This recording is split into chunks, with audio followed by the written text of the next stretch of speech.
İnsanın etdiyi əməllərin özü də məhz Allahın ona olan rəhməti və lütfündəndir.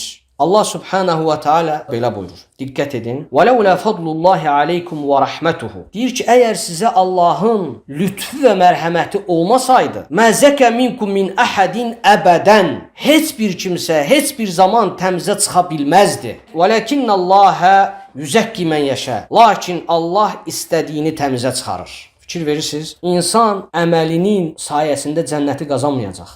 Əməl insan üçün səbəblərdən biridir ki, insan cənnəti qazanmaq üçün.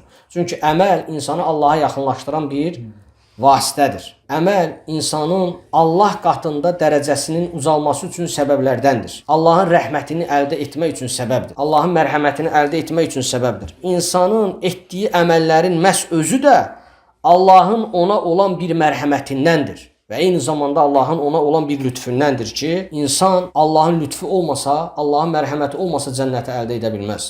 Necə ki, bu ayədə qeyd etdiyi kimi. Allah Teala nə buyurdu? وَلَوْلَا فَضْلُ اللّٰهِ عَلَيْكُمْ وَرَحْمَتُهُ Əgər sizə Allahın lütfu və mərhəməti olmasaydı, مَا زَكَ مِنْكُمْ مِنْ أَحَدٍ əbədən Subhanallah, fikir verin, sizdən heç bir kimsə, heç bir zaman təmizə çıxa bilməz. وَلَكِنَّ اللّٰهِ يُزَكِّ مَنْ يَشَاءُ Lakin Allah istədiyini təmizə çıxarır.